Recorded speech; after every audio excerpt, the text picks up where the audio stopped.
somos de izquierda, decimos que somos de izquierda, tenemos una simpatía por la izquierda. Y el término izquierda y el término derecha tienen un problema, y es que no son nada sustantivo, es decir, izquierda está a un lado, la derecha está al otro lado, pero es relativo, ¿no es cierto? Incluso a veces se dice la izquierda del partido tal es tal gente, la derecha del partido tal es tal gente, al margen de si ese partido es de izquierda o es de derecha o es de centro. Por ejemplo, ahora en Estados Unidos están las elecciones, en la campaña preliminar de los partidos para elegir sus candidatos, y dentro del Partido Demócrata hay una a la izquierda y una a la derecha, ¿no? El otro día había un debate entre 10, al otro día un debate entre otros 10. Entonces, esos términos son relativos y nos dicen poco sobre las ideas, ¿no? Lo fundamental. Pero se han aplicado de manera sistemática desde la Revolución Francesa en adelante, ¿no? Ustedes seguramente conocen que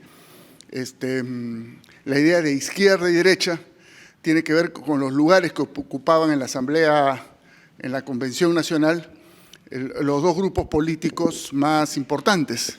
Los jacobinos, que eran los más radicales, estaban sentados a la izquierda, y los girondinos, que eran los más prudentes, más moderados, estaban sentados a la derecha. Entonces, la izquierda eran los radicales, la derecha eran los moderados, o en todo caso, luego ya los conservadores, ¿no? Entonces, ese es el origen. Pudo haber sido al revés. Si se hubiesen sentado de otra manera, hoy día estaríamos usando las palabras al revés, pero se sentaron así y de ahí quedó la idea, ¿no? Pero, sin embargo, sí hay una continuidad, ¿no es cierto? O sea, hay algo que hace que a determinadas corrientes políticas, a determinadas corrientes ideológicas, se los denomine de izquierda. Y esa idea central que identifica a las izquierdas en general es una palabra que está aquí puesta por delante, ¿no? Igualdad. Las izquierdas son los partidarios, o los izquierdistas, las izquierdas, la izquierda son los partidarios de la igualdad. Esa palabra, a su vez, abre una caja de Pandora, ¿no es cierto? ¿Qué se entiende por igualdad? ¿Qué significa? Etcétera. Pero en general, la izquierda son los que reivindican la igualdad en la sociedad, ¿no? Y justamente acá hay un texto, yo no lo voy a leer, es un poquito antigua la redacción, o sea, es un texto del siglo XVIII, de justamente uno de los personajes más caracterizados de la izquierda en la Revolución Francesa, este señor Babeuf, ¿no? Que era cabeza del grupo más radical, tan radical que los guillotinaron en el camino, rápidamente, ¿no? Y eran los más igualitaristas dentro de la Revolución Francesa, ¿no? Y de ahí ha quedado entonces esta idea de que izquierda tiene que ver con igualdad, ¿no? Y derecha tiene que ver, también ahí la palabra, digamos, no es patrimonio de ellos, pero suele la derecha, los grupos de derecha, reivindicar otra palabra que es fundamental en el pensamiento político moderno, la palabra libertad, ¿no? La derecha es la que proclama la más absoluta libertad de los individuos, sin ningún tipo de restricciones, y la izquierda es la que pretende ponerle algunos controles a la libertad para impedir que la libertad derive en desigualdades, ¿no? Grosso modo, ese ha sido el debate durante 300, 400 años, quizás durante milenios en realidad, ¿no? Entre los milenios. O sea, ¿en qué ponemos el acento para construir sociedades justas, sociedades decentes, sociedades en las que podamos vivir, desarrollar nuestros proyectos, nuestras ideas, nuestras aspiraciones? ¿Ponemos el acento simplemente en que los individuos hagan lo que quieran, lo que puedan, lo que deseen? ¿O ponemos el acento en establecer algunas relaciones que permitan que todos nos movamos en un piso más o menos igual, ¿no? Entonces, ustedes después pueden leer esto.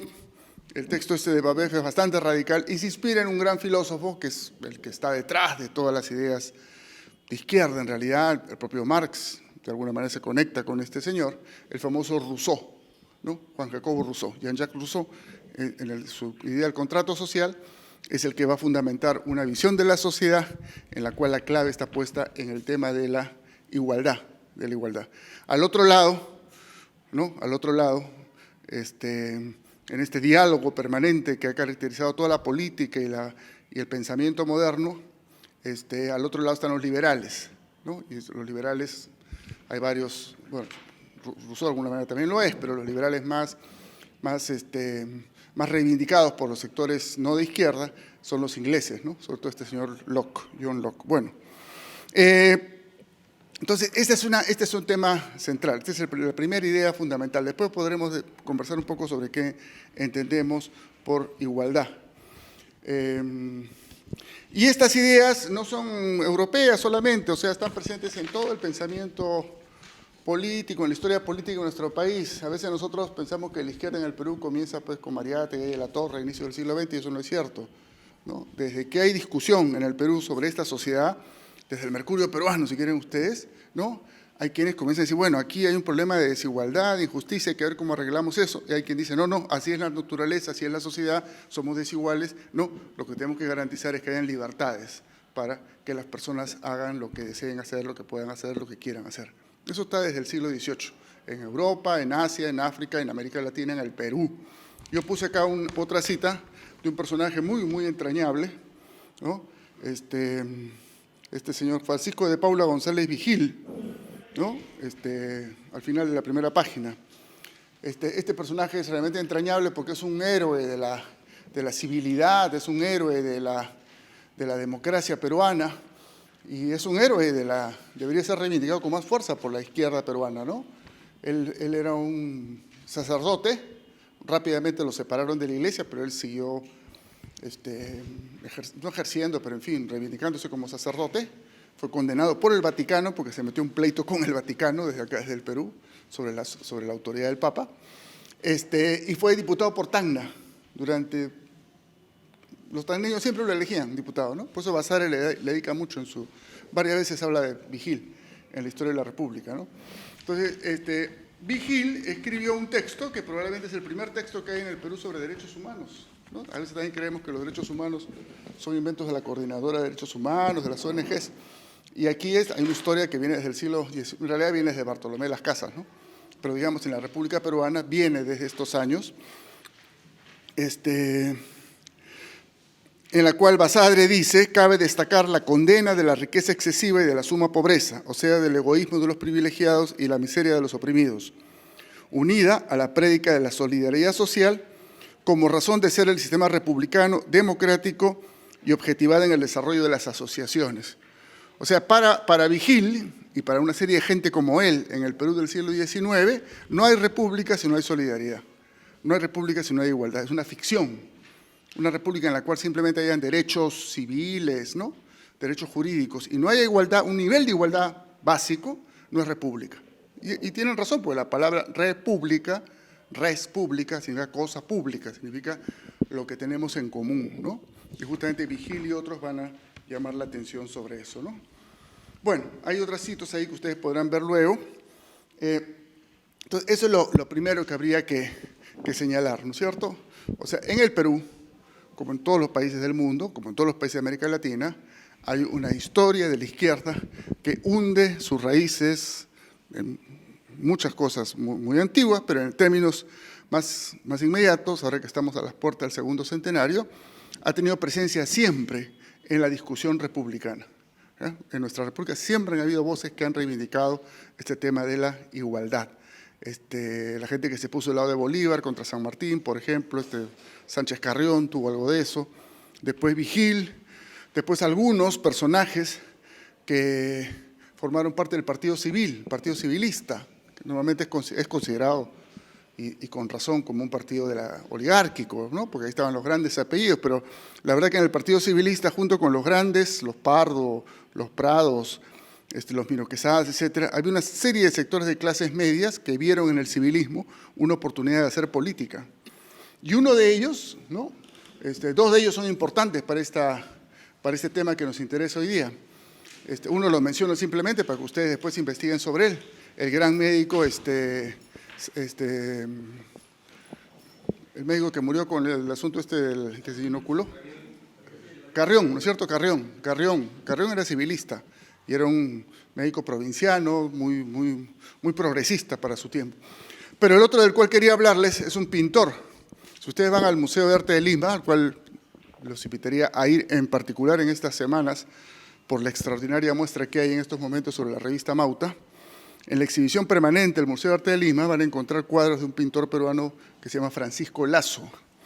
Es el primer pintor que pintó indígenas en la pintura peruana. y tiene un cuadro precioso que se llama Las Tres Razas, en la cual hay 3 niños jugando, un niño rubio, una niña indígena y otra niña afroperuana, que están jugando, ¿no?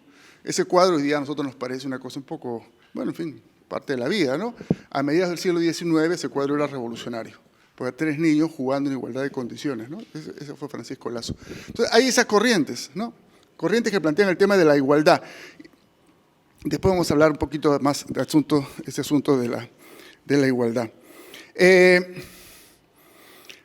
Estas corrientes y otras corrientes no se quedan en las ideas, sino que comienzan a expresarse también como organizaciones sociales, organizaciones políticas. Por eso el texto de Lazo, o el texto de Basadre sobre Lazo, al final dice, objetivado en el desarrollo de las asociaciones. O sea, para esta gente que proponía la igualdad, es clave que en la sociedad existan organizaciones, porque es la forma de buscar modificar las relaciones injustas o desiguales. Están hablando de los gremios, ni siquiera los sindicatos todavía, ¿no? Estamos hablando del siglo XIX, los primeros gremios, que después comienzan a transformarse en sindicatos conforme el capitalismo va transformando la producción en el país. Y al fines del siglo XIX, inicios del siglo XX, tenemos todo un tejido de sindicatos que no eran muy numerosos en términos absolutos, pero que sí eran muy potentes en términos cualitativos, ¿no?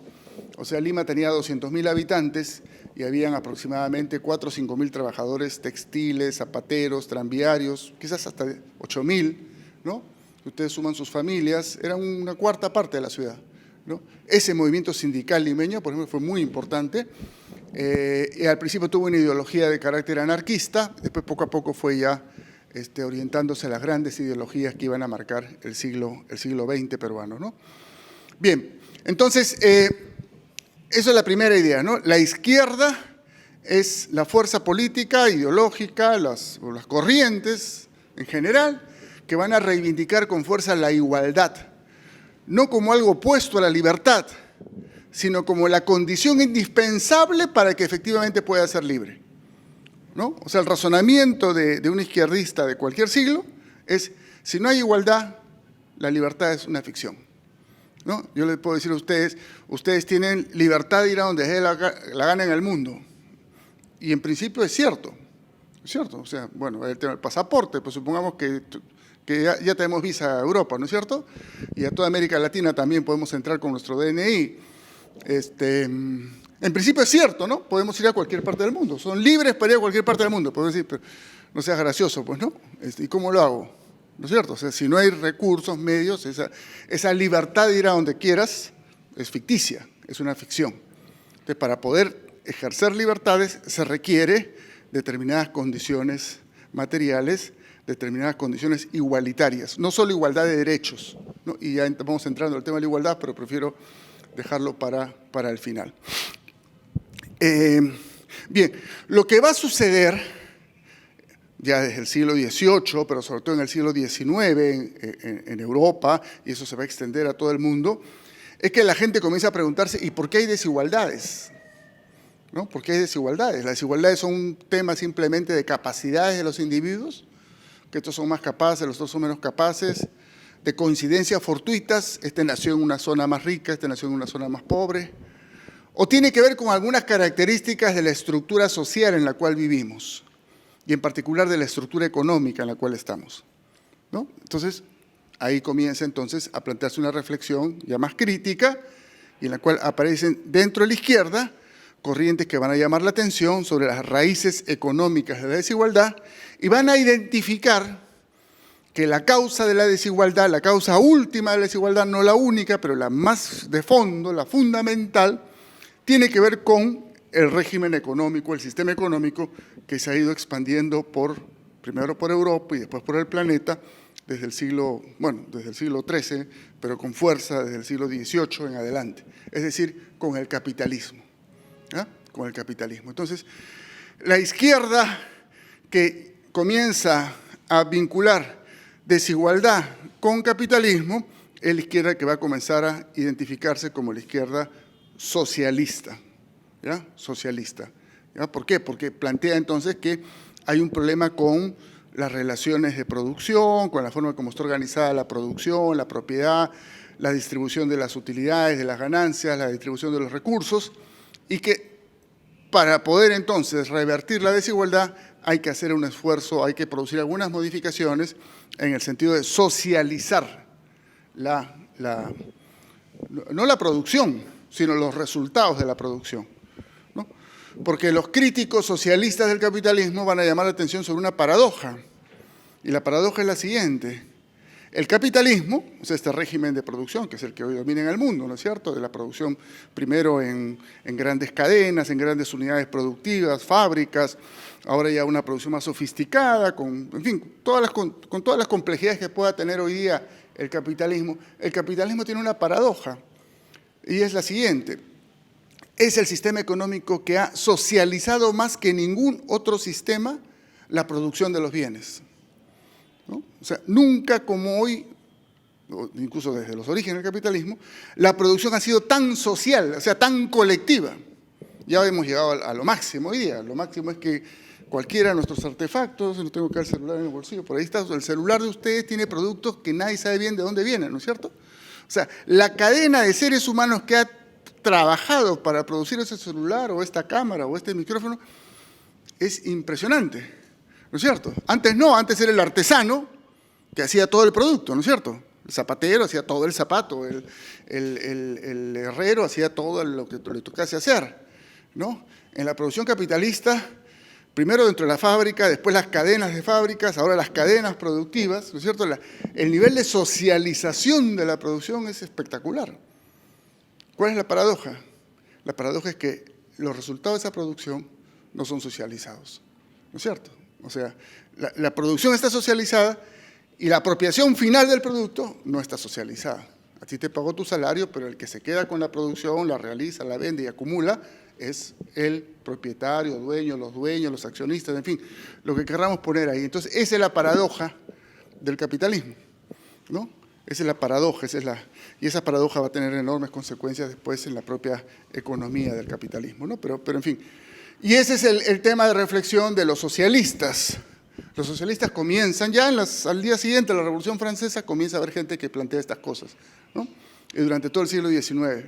Y hay socialistas de un tipo, de otro, unos más basados en los sindicatos, otros basados en comunas, unos basados en ideas un poquito autoritarias, otros en ideas más libertarias, unos más fijándose más en la economía, otros más en la política, ¿no? Hay toda una cantidad de corrientes socialistas, dentro de las cuales ya al final del siglo XIX va quedando como la corriente más importante, si quieren ustedes, el socialismo de Marx, el socialismo marxista, y algunas otras corrientes, ¿no? El socialismo cooperativista de Proudhon, por ejemplo, ¿no? Y los anarquistas también ahí a un costado, ¿no? Entonces, son distintas corrientes que todas tienen en común este asunto, ¿no es cierto? O sea, nos interesa la igualdad, nos preguntamos por qué hay desigualdades por el capitalismo. Entonces, y no es porque el capitalismo sea horroroso, sea horrible, sea un pecado, no, ese no es el problema. El capitalismo es extraordinario en muchas cosas, para la mayoría de ellos, ¿eh? Proudhon es un gran admirador de la sociedad industrial, Owen también, y Marx más que nadie, ¿no? El problema es que es un sistema contradictorio. Socializa la producción y a su vez individualiza al máximo y excluye, ¿no?, en lo que es la apropiación de los resultados de la producción. Ese es el problema con el capitalismo en el pensamiento de todos estos socialistas, y entonces la idea es cómo rompemos esa contradicción y ese problema. Sobre eso seguramente ustedes tienen observaciones, preguntas, las vemos inmediatamente. Esas ideas llegan al Perú, ¿no?, y se van a encontrar con otras ideas. O sea, el asunto es que en el Perú, y entramos un poco rápido a la historia de estas ideas en el Perú, este socialismo moderno, digamos así, que va madurando en Europa y en los países más capitalistas a lo largo del siglo XIX, va a encontrarse con otras corrientes que también se dan cuenta de desigualdades, aun cuando esas desigualdades incluso tienen que ver con otros sistemas previos al capitalismo. Las desigualdades que afectan sobre todo al mundo andino, que era un mundo básicamente precapitalista, las grandes haciendas, ¿no es cierto? Ahí no había capitalismo, es un sistema feudal, casi esclavista incluso en algunos casos, ¿no? Entonces ahí se comienza a producir un intercambio entre indigenistas, socialistas Y por otro lado, dado que el Perú es un país que está subordinado en el escenario mundial, se relaciona el socialismo y el indigenismo también con los nacionalismos.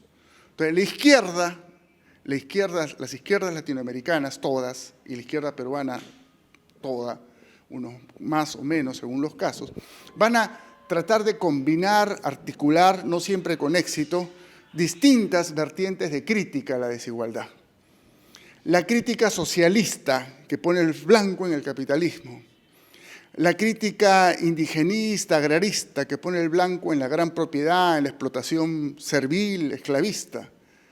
Y la crítica nacionalista, que pone el blanco en la subordinación del país a las potencias extranjeras, ¿no?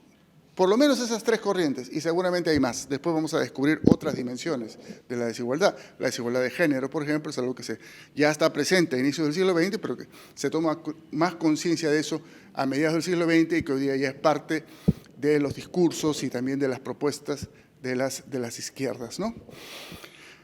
Y todo eso se va a sintetizar en el Perú en un momento excepcional de nuestra historia, un momento político e intelectual excepcional de nuestra historia, que además, si bien forma parte de toda una constelación de procesos parecidos en América Latina, este de acá es probablemente uno de los procesos más avanzados en términos de reflexión, de propuestas.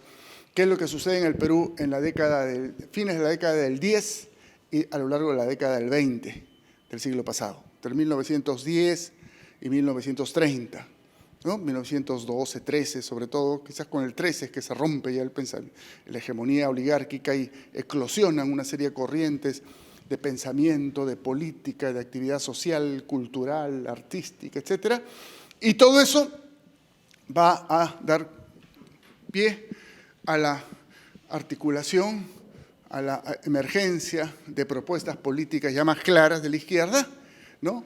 Y después ya la prueba de fuego va a ser el año 30, los años 30 y siguientes, cuando el país entra en una gran convulsión y se producen pues insurrecciones, elecciones, represión, persecuciones, etcétera, y en fin, va a marcar la historia política del siglo XX peruano, ¿no? Y bueno, algo de eso todavía sobrevive con nosotros, ¿no?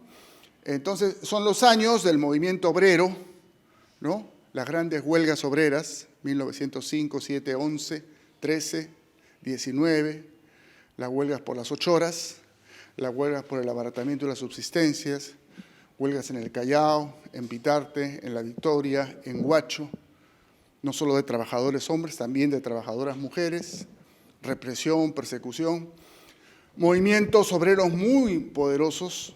Es impresionante, si ustedes, hay amigos que ahora están reivindicando y lo hacen bien, uno puede discutir su ideología, pero es una corriente muy importante, están reivindicando fuertemente el anarquismo del movimiento sindical anarquista de inicio del siglo XX y están publicando ahí en la web ahí los folletos, los periódicos de los anarquistas, ¿no? Es impresionante, impresionante. Eran sindicatos que tenían periódicos escritos por ellos, financiados por ellos, ¿no? Gente que trabajaba 12 horas diarias, ¿no? Que tenían orquesta, biblioteca, teatro, obrero, locales en La Victoria, en Bitarte, etcétera, que se reunían de 11 de la noche en adelante, etcétera. Impresionante la militancia de estos sindicalistas anarquistas, ¿no? Muchos de ellos después van a pasar al socialismo con María Tei o al APRA con Aya La Torre. Y eso comienza, como digo, inicios del siglo XX. González Prada es un poco uno de sus inspiradores, pero siempre ellos mantenían mucha autonomía. Después viene la reforma universitaria, ¿no? La reforma universitaria que había comenzado, que a veces se dice que comenzó en Argentina, y eso no es exacto. La primera reforma universitaria no fue en Córdoba, fue en Cusco. La primera reforma universitaria que hubo en América Latina fue en Cusco. La hizo en 1905 o 7 la Universidad del Cusco, liderada tuvieron ahí la suerte, 11, perdón, porque fue Leguía el que lo nombró, el primer gobierno de Leguía lo nombró rector, por un profesor que llegó a Estados Unidos y se dio cuenta del atraso que había, se vinculó con los estudiantes más avanzados, Valcárcel, Uriel García, etcétera, y hizo una reforma muy profunda de la universidad. Ese profesor es Alberto Giesecke, el padre de los Giesecke, que ha sido ministro y todos ellos, ¿no? Eso es anterior a la reforma de Córdoba, la reforma del Cusco. Y ya después viene la Reforma de Córdoba y después su eco en la Reforma en San Marcos y en otras universidades, y ahí aparece toda esa generación espectacular que justamente la llaman la generación de la Reforma, ¿no? Ahí está Ayala Torre, está Vallejo, está Basadre, está Porras Barrenechea, hay dos Miro Quesadas, Abastos, hay un Leguía, etcétera, ¿no? Que son los que van a revolucionar los estudios sociales en el Perú, ¿no? Y que son los que comienzan a escribir y pensar, en fin, el año 18, 19, 20, y van a ser muy activos justamente en el primer centenario de la República. Ahora que estamos celebrando el segundo, hay que recordar a esta gente del primer centenario. Y por otro lado, ya los ideólogos propiamente dicho, los grandes, bueno, Vallejo también era parte de eso desde la Universidad de Trujillo, poetas, pintores, ¿no?, etcétera. Y los que van a catalizar todo esto son los líderes ya más político y político-culturales, ¿no? Ayala Torre primero y después José Carlos Mariátegui, ¿no? Y de entre el 23 y el 30, Mariátegui va a hacer este gigantesco esfuerzo para abrir y construir en el Perú ya no solo una corriente de pensamiento de izquierda, sino un proyecto político de izquierda que él va a identificar como un proyecto socialista, ¿no? Esa es la palabra que él va a elegir, y va a decir, y este proyecto socialista tiene que ver con el socialismo más avanzado de nuestro tiempo, el socialismo que se está implementando en la Unión Soviética, ¿no? Y esa es su adhesión, su identificación. No vamos a entrar en esos detalles, pero por ahí está la ubicación de Mariátegui, ¿no? Y ahí Ayala Torre va a organizar, primero coinciden, trabajan juntos, después toman distancias, porque Ayala Torre no piensa que no, eso del socialismo en el Perú todavía no es viable, aquí hay que hacer un proyecto nacionalista, ¿no? Nacionalista, y con eso, haciendo una revolución nacionalista, con eso nos basta, ya con eso sería bastante, ¿no? Y ahí viene la discusión entre el aprismo, el APRA, que es un proyecto nacionalista, revolucionario, y el socialismo en Mariátegui, que es un proyecto también revolucionario, ¿no? Eso es un poco el escenario, si quieren ustedes, el gran marco ideológico, ¿no?, en el cual se desarrolla la izquierda peruana desde los años 30 en adelante. Al principio el APRA es parte de la izquierda, y no cualquier parte, es la parte probablemente más combativa, más agresiva, más aguerrida, ¿no? Hacen la revolución del 32, hay una serie de insurrecciones en distintos puntos del país en los años 30, 40, hay otro intento insurreccional parcial, el 48, hay 20 años ahí de guerra entre la oligarquía y el APRA, ¿no? El único partido que ha matado presidentes es el APRA, ¿no? Asesinaron a Sánchez Cerro. Y el único partido que ha matado directores de diarios es el APRA, Miro Quesada y Graña, el comercio y la prensa. O sea, no es cualquier cosa lo que hizo el APRA en sus años más, ¿no? Aparte de todas las insurrecciones y cosas que he dicho. Pero después, ya en los años 50, como ustedes seguramente conocen, produce un viraje, ¿no?, a un entendimiento con la oligarquía. Y por otro lado, el socialismo de Mariátegui va a también tener una historia un poco azarosa, porque estando en vida todavía Mariátegui, en los últimos meses de su vida, el partido que él había fundado con este nombre, Partido Socialista, cambia su nombre. Y Mariátegui está de acuerdo con el cambio de nombre, pasa a llamarse Partido Comunista, porque en todo el mundo los partidos de la izquierda revolucionaria se identificaban como partidos comunistas. Eso está fuera de discusión. Al costado del partido de Mariátegui aparece un partido socialista más pequeño que nunca llegó a tener un gran desarrollo nacional, pero que tuvo algunos nombres interesantes en el Perú, ¿no? El más conocido de ellos, algunos quizás ustedes hayan escuchado hablar de él, es que fue varias veces parlamentario piurano, Luciano Castillo, ¿no? Y otros más, ¿eh? El socialismo de Luciano Castillo, pero un grupo menor.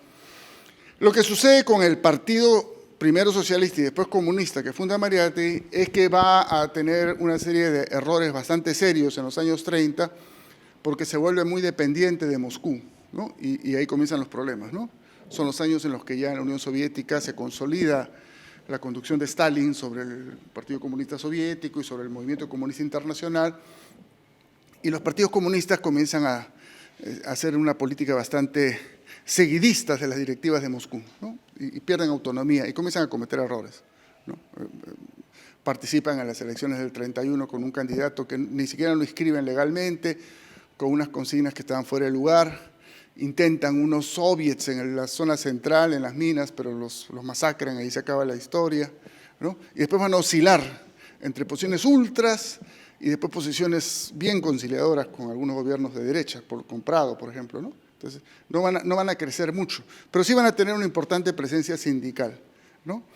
Este partido comunista, que de todas maneras es un ejemplo de lucha y de combate, aunque fue minoritario, llega a los años 50, no llega a tener un gran desarrollo. Hasta los años 50 el partido que era hegemónico en el movimiento popular peruano era el APRA, sin duda. La central sindical era la central aprista, ¿no?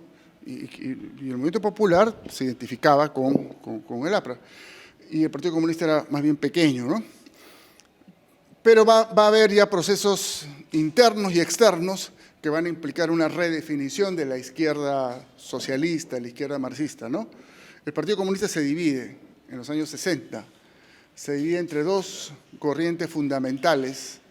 Ustedes, los más antiguos, hemos escuchado de eso y ahora ya ni se menciona eso, ¿no? Pero fue una ruptura muy importante en los años 60 entre los moscovitas y los pequineses, ¿no? Los partidos que seguían a Moscú y los partidos que rompen con Moscú y se alinean con Pekín. En el Perú, la mayoría se alinean con Pekín. Cuando se produce la ruptura en el Partido Comunista Peruano, la mayoría son pro Pekín, pro chinos, como se decía, maoístas, ¿no? El problema es que eso estalla en mil pedazos rápidamente. Mientras que el otro lado queda un partido más o menos cohesionado, el Partido Comunista Peruano, que es conocido sobre todo por el nombre de su periódico, Unidad, ¿no? Eso se mantiene, ¿no? Al otro lado, toda esta mayoría de militantes, de comités que se identifican con el maoísmo, comienzan a diferenciarse entre ellos. Bandera Roja, Patria Roja, de ahí sale Sendero Luminoso, que era un grupo muy pequeño, ¿no? Y que se queda un poco al margen de los otros. Bandera Roja se divide a su vez en dos, Patria en dos o tres, aparecen otros grupos menores, ¿no? Eso va quedando ahí. Pero queda como una izquierda más radical, si quieren ustedes, ¿no? Pero más importante que eso, o tan importante como eso, es que en los años 50, fines de los 50 e inicio de los 60, hay otros procesos mundiales y regionales que van a influenciar en la sociedad peruana, en la izquierda peruana, y van a dar origen a una nueva izquierda, que justamente es conocida, aunque ya no es para nada nueva, fue conocida en su momento como la nueva izquierda. O sea, la izquierda posterior a la ruptura entre moscovitas y pequineses. La izquierda que no va a estar vinculada con ninguno de estos dos campos, ¿no? Que es la izquierda que nace sobre todo por la poderosa influencia que tiene en América Latina la Revolución Cubana, ¿no? La Revolución Cubana, ¿no? Entonces, de ahí algunos nombres que ustedes conocen, ¿no es cierto? Javier Heró, Héctor Béjar, alguien más cercano a nosotros, Ricardo Letts, Edmundo Murrugarra, en fin, Alain Elías, ¿no? Una serie de personas, algunos de ellos incluso habían militado en los partidos comunistas. Héctor Béjar había sido dirigente del Comité Regional de Lima, el Partido Comunista, y fue expulsado por radical. Entonces, él se engancha con las corrientes simpatizantes con la Revolución Cubana, va a Cuba, recibe formación allá, regresa, intenta la guerrilla, muere Javier Heró y otros, ¿no? Y a él lo toman preso, casi muere, pero en fin, sobrevive y después Velasco después lo va a soltar y mantiene ahí su actividad política, bien destacadísimo, intelectual, militante y todo lo demás. Pero son la izquierda entonces posterior a la Revolución Cubana, ¿no? Y de ahí aparecen entonces el grupo de Béjar y Heró, ELN, Ejército de Liberación Nacional. Era un grupo claramente guerrillero, ¿no? Ejército de Liberación Nacional. Pero aparecen otros grupos que van a estar ahí entre la guerrilla y la política, aunque al final optan sobre todo por la lucha guerrillera. El más importante, el Movimiento de Izquierda Revolucionario, MIR, el MIR, ¿no? En América Latina ha habido MIR por varios países. El primero es el peruano. O sea, el primer MIR es el peruano. Después hay el MIR chileno, el MIR boliviano, en fin, en varios lugares. Pero el primero es el peruano. Y curiosamente, el MIR peruano está formado principalmente por disidentes del APRA. O sea, es gente que era famoso de la Puente, ¿no? De la Puente, Lobatón, Velando, etcétera, eran militantes de la Juventud Aprista, de la Puente era dirigente, Carlos Malpique también formó parte de ese grupo, También formó parte de ese grupo, aunque después no lo menciona mucho, es este parlamentario aprista, ya está viejo él, Valle Riestra, él también salió, que rompe con el APRA cuando el APRA hace un pacto con la derecha, pues, en el año 56. Entonces ellos rompen y forman primero el APRA rebelde, 56, 57, está terminando la lucha revolucionaria en Cuba, 58, 59, dicen, esa es la alternativa. Se enganchan con la revolución cubana, van, apoyan, se entusiasman, hacen vínculos, ¿no es cierto? Y regresan y fundan el MIR, Movimiento de Izquierda Revolucionaria. El año 1965 hacen una guerrilla que dura pocos meses y todos ellos, o casi todos, mueren en sus distintos lugares de combate. Y hay otro grupo importante que aparece en esos años, que casi se va a la guerrilla, pero no se fue, que es Vanguardia Revolucionaria, ¿no? Que también muy influenciado por la Revolución Cubana, ¿no? Pero que pensaba que para poder hacer, o sea, ahí en esa época todo el mundo pensaba que la revolución se hacía como en Cuba, o sea, no, elecciones y eso no tiene sentido, o sea, eso lo controla la derecha, lo manipula la derecha, no hay como, por ahí no van a salir los cambios, ¿no? Todo el mundo pensaba eso. Pero esta gente de vanguardia revolucionaria pensaba que había que primero construir algo pues, de organización social, política, de apoyo, para poder luego hacer el otro asunto, ¿no? Y en ese esfuerzo por hacer primero esto y después lo otro, sucede que los del MIR se lanzan, son golpeados, derrotados, y eso genera toda una represión en el país, ¿no? Y bueno, ellos siguen trabajando, los sobrevivientes del MIR siguen trabajando para volver otra vez a intentarlo, reiniciar la lucha armada, decían ellos, ¿no? Y resulta que el año 68 en el Perú se produce una cosa que nadie había esperado, ¿no es cierto? Y es que aparecen unos militares que al principio son condenados como un golpe militar más, ¿no es cierto? Un golpe autoritario, reaccionario, pro-yanqui y todo, pero que hacen su golpe el 3 de octubre. El 9 de octubre le meten los tanques a la International Petroleum Company y toman lo que era el símbolo más grande de la dominación colonial, semicolonial en el Perú. Ahí vean los videos ahí en YouTube, ¿no? Es impresionante ver eso, ¿no? Entran con tanques a tomarla, ¿no? O sea, el Perú se había pasado décadas peleando legalmente porque la empresa reivindicaba que ellos eran soberanos en ese territorio, que ese territorio era de ellos, el suelo, el subsuelo y todo lo demás, y no tenían por qué pagar ni siquiera impuestos, ¿no? Y el Perú no se atrevía a hacer nada con ellos porque tenía detrás al gobierno norteamericano, ¿no? Incluso el gobierno de Belaúnde había hecho un arreglo que terminó en un escándalo porque se perdió una página del arreglo. Cosa increíble, ¿no? De que esas cosas que solo pueden pasar en nuestro país, ¿no? O sea, había un acuerdo firmado y resulta que después una página que tenía los precios, la página 11, se perdió, no había desaparecido del contrato, ¿no? Entonces un escándalo gigantesco. A raíz de ese escándalo es que los militares dan el golpe y todo el mundo cree que es un golpe para calmar la situación y en realidad es un golpe para tratar de resolver los problemas, ¿no? Este problema en primer lugar de la International Petroleum. Bueno, dan su golpe, entonces ya la izquierda comienza a pensar, caramba, ¿qué pasa acá, no? Y 6 meses después, o sea, 8 meses después, esto fue en octubre, en junio del año 69, la reforma agraria. Ahora estamos celebrando justamente el 50 aniversario, ¿no? Que fue incompleta, parcial, porque en su momento fue la reforma agraria más radical del continente, ¿no? Y que le quitó la tierra a todos los terratenientes, de un cocacho, ¿no es cierto?, de golpe. De sierra, costa, creó las empresas, puso, en fin, se puede discutir, ¿no? Pero lo que es cierto es que cambió. Y después la reforma de la empresa, y después la reforma de la educación, y la reforma de esto, y la política internacional antiimperialista, todo lo que significó el velasquismo, ¿no? Yo siempre he dicho que al lado de Velasco, Chávez es un Chancay a medio, ¿no? Y es verdad, o sea, el gobierno de Velasco tenía un proyecto coherente, sistemático, ¿no? Chávez, más allá de su retórica y sus cualidades, que son indudables, iba improvisando en el camino, ¿no? Y es todas esas improvisaciones en las que hoy les están pasando facturas y manera de ver, ¿no? O sea, el gobierno de Velasco en determinado momento sacó a la luz su plan, el plan Inca famoso, y era un plan para cambiar el país, ¿no es cierto? De todo, desde la estructura económica, la cultura, la educación, en fin, ¿no? Autoritario, porque eran militares, obviamente, ¿no? Y ahí había el pleito con ellos, pero eso le cambia la agenda a la izquierda, pues. le cambia la agenda a la izquierda, ¿no? Porque ya pues, no va a ser guerrilla contra quién, contra un gobierno que está dando tierra a los campesinos, expulsando a las empresas norteamericanas. El año 70 y tantos se expropian la Cerro de Pasco Corporation, la principal empresa minera norteamericana del Perú. Era obvio que no cabía, ¿no?, pretender hacer una acción insurreccional contra un gobierno de ese tipo. ¿Qué hacer? ¿Apoyarlo? No, tampoco, son militares, son autoritarios, quieren controlar todo. Entonces comenzó ese juego, ¿no?, de qué es lo que le permitió a la izquierda crecer en los años 70, ¿no?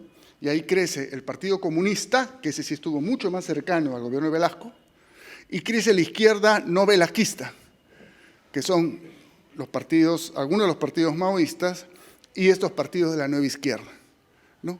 Y de ahí, para ya llegar a nosotros, de ahí venimos nosotros. O sea, lo que hoy es el Partido Socialista, somos herederos de esa llamada nueva izquierda, ¿no? Ya no quedan muchos entre nosotros, pero varios compañeros han sido militantes de Vanguardia Revolucionaria, yo también. Hay compañeros que han sido militantes del MIR, ¿no? ¿No? Y en todo caso, eso se ha ido renovando. Y esa izquierda es la que crece en los años 70, ¿no? En los años 70. Y a fines de los 70, esa izquierda comienza a unificarse en términos partidarios y en términos de frente único. Los partidos y movimientos de la nueva izquierda nos unificamos en un partido que se llamó Partido Unificado Mariateguista, que tiene como logo 3 caritas. ¿Por ahí dónde están las 3 caritas todavía? En las hojas están las 3 caritas, ¿no? Las 3 caras de Mariátegui, porque éramos 3 grupos los que nos unificamos en ese momento: el Vanguardia Revolucionaria, el Movimiento de Izquierda Revolucionaria y el Partido Comunista Revolucionario, ¿no? Y los MIR antes se habían unificado entre ellos, ¿no? Carlos Iván de Gregorio, un gran intelectual militante del MIR, decía que había sido el reencuentro de los palestinos, ¿no? Porque eran como grupos como los palestinos, ¿no?, que se reencontraron en su territorio después de haber estado dispersos varias décadas. Eso a nivel de partido. Y a nivel de frente, este Partido Unificado Mariateguista con el Partido Comunista Peruano, heredero de esa línea más bien vinculada a la Unión Soviética, pero que ya tenía en ese momento bastante autonomía, creo yo. El partido maoísta en ese momento más importante, Patria Roja, que tenía un movimiento que se llamaba el UNIR, y otros grupos, el partido de los radicales del velasquismo, el Partido Socialista Revolucionario, otro grupo menor pero importante porque era muy fuerte, sobre todo en la región central, porque había estado vinculado a los movimientos campesinos y obreros de la región central, el FOSEP, de un gran dirigente político, abogado y escritor, Genaro Ledesma, y en el cual militaban también Laura Kaller y Manuel Escorza, ¿no? El FOSEP, un grupito que era muy pequeño pero importante porque era el grupo del dueño de la República, Acción Política Socialista, que era una decisión de Acción Popular, MOME, y una gran cantidad de izquierdistas independientes, muchos de ellos originarios de las corrientes más progresistas de la Iglesia Católica. Rolando Ames, Henry Piz, ¿no?, Javier Higuíñez, etcétera, ¿no? Todo eso nos unificamos en los 80 en un movimiento más amplio que se llamó Izquierda Unida, que existió durante 10 años, hasta el 90, 91 más o menos, ¿no? Y que tuvo que soportar, y formarse y resistir, y ahí hizo su aprendizaje y también vivió sus victorias y sus derrotas en la década terrible en la cual coincidieron la violencia, ¿no?, el sendero, el primer gobierno aprista con todas las gravísimas consecuencias que tuvo, y la crisis del socialismo mundial, porque justamente el año 89 es el año en el cual se cae todo lo que era hasta ese momento el bloque socialista, ¿no? Y 2 años después la Unión Soviética se disuelve, ¿no? Entonces, no fueron pocas cosas las que le tocaron vivir Izquierda Unida. Entonces, esa es la izquierda en la cual nosotros nos ubicamos, ¿no? Una izquierda, y un dato importante es que cuando estamos en ese proceso, esa nueva izquierda, como digo, está muy influenciada en su origen por la Revolución Cubana, por la acción y el liderazgo de Fidel Castro, por el pensamiento y el ejemplo del Che Guevara, ¿no? Pero no llega a ser una izquierda ni castrista ni guevarista, como sí han habido en otros países de América Latina, porque esa izquierda, esa nueva izquierda peruana, que nace a fines de los 60 y en los 70, se encuentra con un gran tesoro político que estaba ahí, pero que no había sido totalmente explorado y descubierto, que es la obra de José Carlos Mariátegui, Entonces, esa izquierda, por eso nosotros cuando fundamos el partido de esa nueva izquierda, lo fundamos como Partido Unificado Mariateguista, ¿no? Porque decíamos, con Mariátegui nos basta.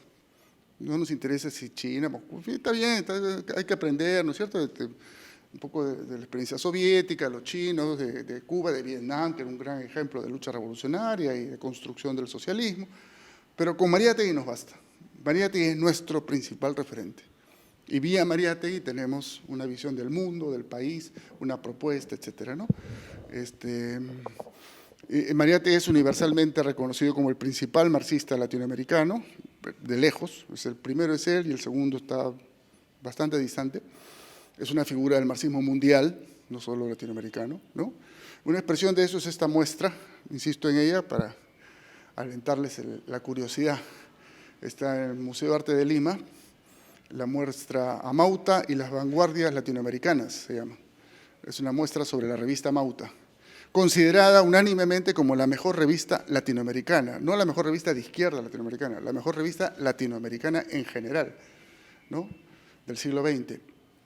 Esa muestra ha sido puesta en Madrid este año, se ha cerrado en mayo, ha sido considerada la muestra del año en España. Y han salido comentarios sobre la muestra en El Economist, en el Financial Times, en el New York Times, obviamente en El País, ¿no?, en todos los noticieros de los grandes medios del mundo, ¿no?, porque la gente dice, ah, caramba, esto hizo este señor en el Perú, esa revista, con todos estos personajes, con todos estos escritores, con todos estos artistas, con ese mensaje, increíble, increíble, ¿no? Vayan a verla.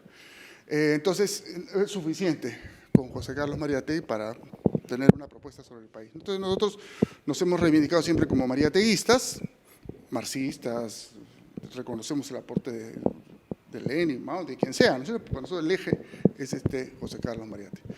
Entonces, la izquierda, como digo, para recapitular, nuestra izquierda en todo caso, es una izquierda que se basa en esta idea fuerza fundamental del pensamiento político moderno, la noción de igualdad. Vincula la crítica a la desigualdad, o afirma que la desigualdad tiene su raíz estructural en el capitalismo, y por lo tanto se postula como una izquierda socialista, que quiere superar el capitalismo, ¿no? Es una izquierda que en el Perú este contenido socialista lo vincula, y ese fue justamente uno de los grandes logros de José Carlos, con las corrientes de crítica más bien indigenistas, campesinas, ¿no?, andinas, y con las corrientes nacionalistas revolucionarias, ¿no? Todo eso está articulado en la obra de José Carlos Mariátegui. Y de ahí venimos nosotros, y de ahí con aciertos y errores, con logros y también con derrotas, hemos ido tratando de construir partido, ¿no? Como digo, hay estos partidos de nueva izquierda que aparecen en los 60s, en los 70s hacen su aprendizaje, a fines de los 70s comenzamos a juntarnos, ya en los 80s nos juntamos de manera más orgánica, en el caso del Partido Unificado Mariateguista, Izquierda Unida. Después viene la crisis de los 90 y nos debilita mucho la crisis, incluso producen fracturas, rupturas, deserciones, pero ahí tratamos de sobrevivir. Y hoy día el Partido Socialista, ¿no?, que reivindica esta historia, es parte de un movimiento político más amplio, de izquierda, que se reivindica como socialista, que se reivindica también con otras componentes de la identidad peruana actual, que es el Movimiento Nuevo Perú, ¿no? Y como ustedes verán, este local, por ejemplo, compartimos con el Movimiento Nuevo Perú y estamos parte, yo soy secretario general del Partido Socialista y soy miembro de la Comisión Política del Nuevo Perú, ¿no? En fin, eso es entonces lo que podríamos hacer como primera presentación, y creo que lo más valioso sería quizás conversar un poco, ¿no? Preguntas, comentarios, y ahí vamos a ir aclarando algunas cosas. Hay cosas que no he dicho que seguramente van a aparecer en las preguntas. Sí, adelante. Actualmente se puede decir que en los partidos de izquierda, con algunos, todavía hay esa tendencia ideológica maoísta, o de Rusia, o de Cuba. Ya. La segunda sería sobre la libertad como un atributo de la individualidad, la individualidad como orden. Se podría sintetizar en un nivel social. Y la última sería sobre el Estado-sociedad. Se concibe como un contrato social. Se le puede llamar, en lugar de contrato, experimento continuo de convivencia, porque siempre se está renovando. Ok, a ver, ¿algo más? A ver, ¿alguna más? Para ir anotando varias y después tratamos de responder varias. Adelante. Sí. Del desarrollo de los movimientos aquí en Perú, creo que tuvo hemos olvidado de tocar a los movimientos trotskistas, ¿no? Y quisiera ver sus raíces y la importancia del periodo. A ver, ¿qué más?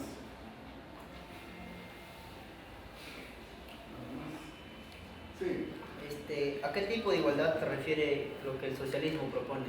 Bien, esa es justo la pregunta que estaba esperando. Ya. ¿Alguna más? Entonces, convertamos estas y seguramente después otra segunda ronda. Yo no creo, en ese momento yo no creo que ningún partido peruano de izquierda base su identidad en un reflejo de una dependencia con con un partido o con alguna doctrina específica, alguna corriente, digamos, del socialismo, del marxismo, propia de un país, ¿no? Primero porque en algunos casos ya no existe, o sea, el Partido Comunista Peruano, unidad que históricamente estuvo muy vinculado con el Partido Comunista de la Unión Soviética y con todo el campo socialista, mantiene lazos con los partidos que han quedado de ese lado, algunos de ellos importantes. En la propia Unión Soviética hay un partido comunista importante, segunda o tercera fuerza en las elecciones, pero obviamente ya no es una relación de estar esperando qué dicen ellos para hacer las cosas, ¿no? De hecho, ya no fue así en los 80, ¿no? Yo eso lo puedo decir con toda claridad, ¿no? Tuvieron bastante autonomía. O con el Partido Comunista de Cuba, por ejemplo, ¿no? Todos tenemos relaciones muy buenas, muy fraternas, muy de intercambio con los dirigentes, con el Partido Cubano, con el Estado cubano, con sus dirigentes, pero no vamos a ir a la embajada a preguntar qué hacemos, ¿no? Y si les dijésemos eso, nos dirían, hagan lo que ustedes decían, ¿no? Tenemos bastante con decidir nuestros propios asuntos, ¿no? No hay eso, yo creo que eso ya no hay, ¿no? Y con China lo mismo, ¿no?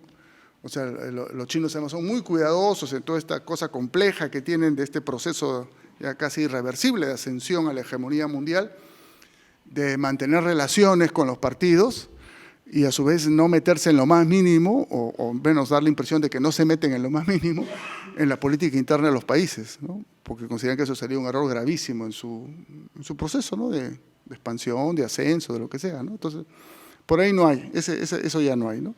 Sí hay relaciones fluidas, tanto el Partido Socialista como el MNP, tenemos muy buenas relaciones con Cuba, con China, con partidos de izquierda europea, y sobre todo y relaciones de interaprendizaje con partidos parecidos de nueva izquierda, porque también en el mundo han aparecido partidos de nueva izquierda, o sea, partidos que son marxistas, revolucionarios, radicales, etcétera, pero que tienen más, digamos, más heterodoxia, digamos, ¿no? O sea, que son más flexibles.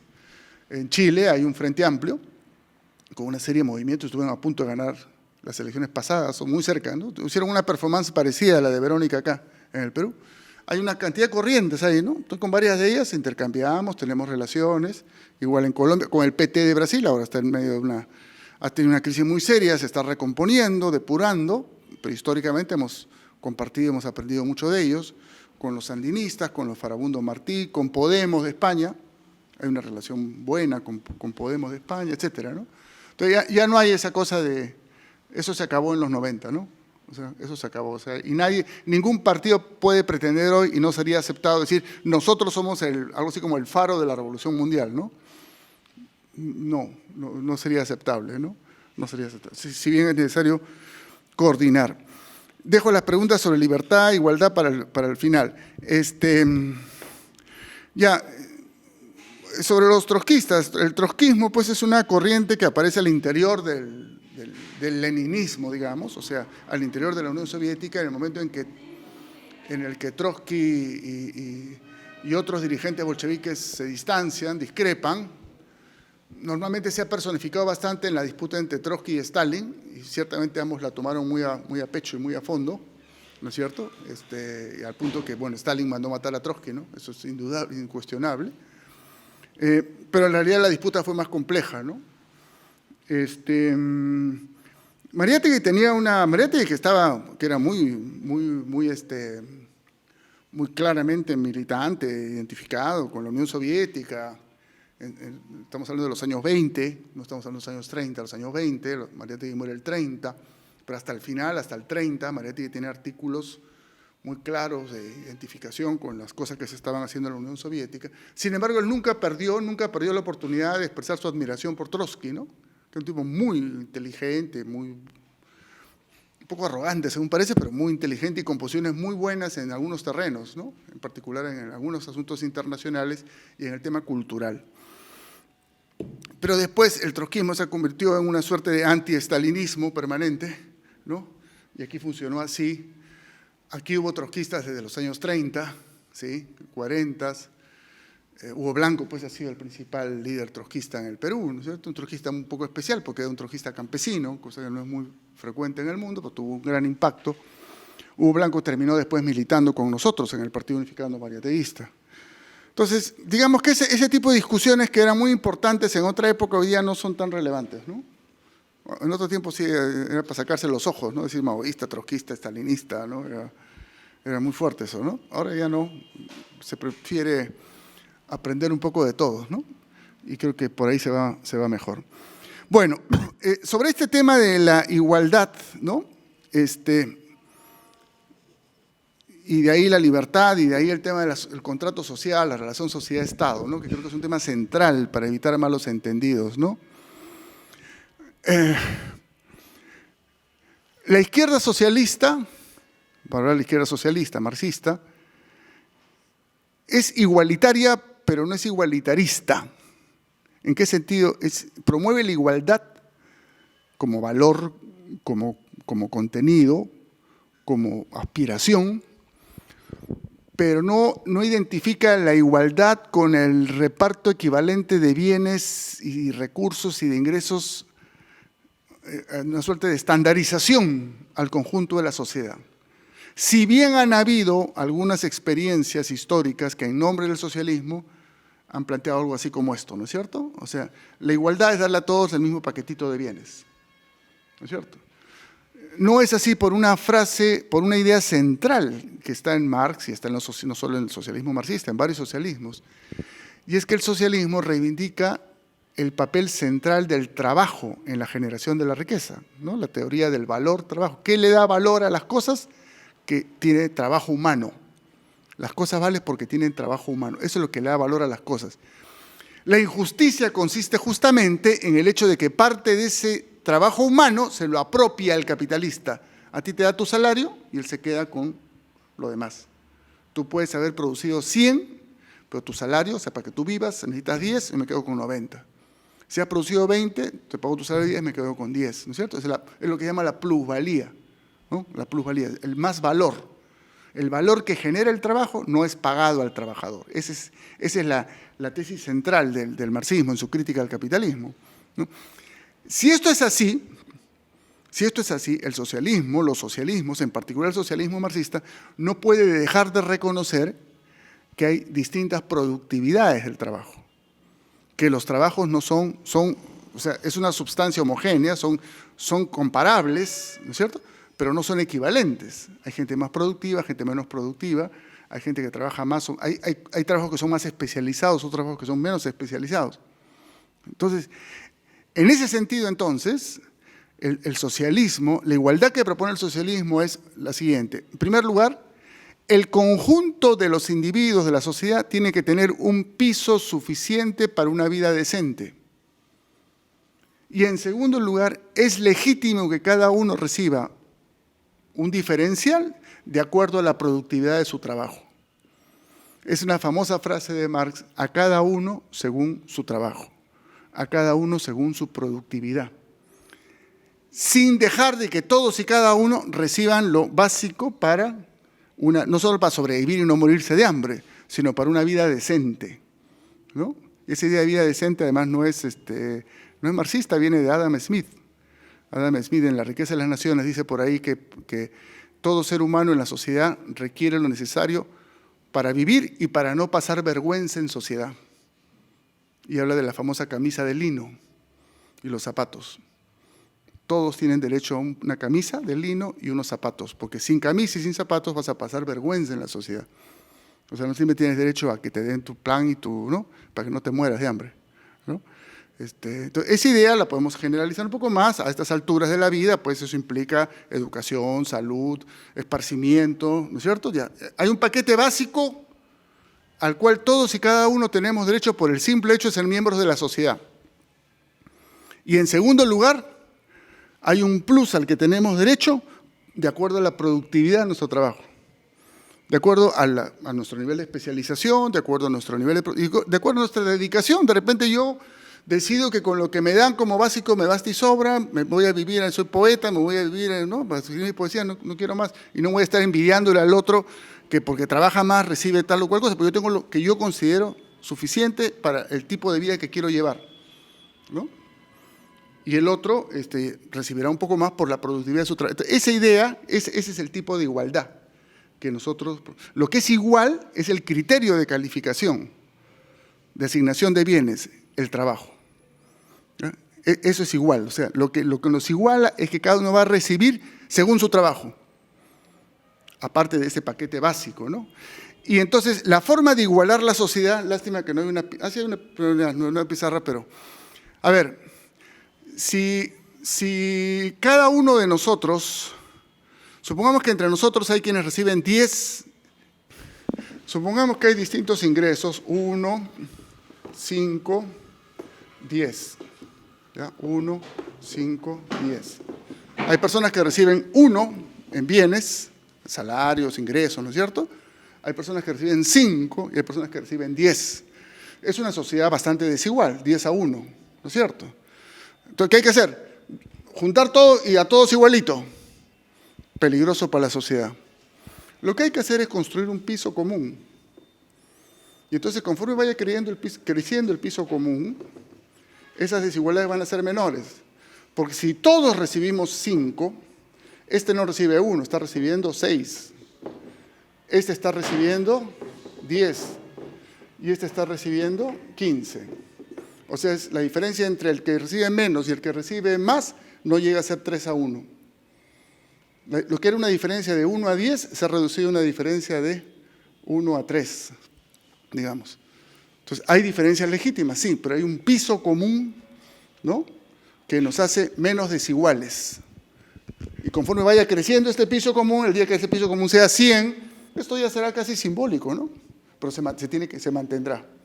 Se mantendrá. Entonces, la forma de reducir las desigualdades no es haciendo una suerte de reparto negro. Juntamos todo y a cada uno le doy su paquetito de bienes, igualito.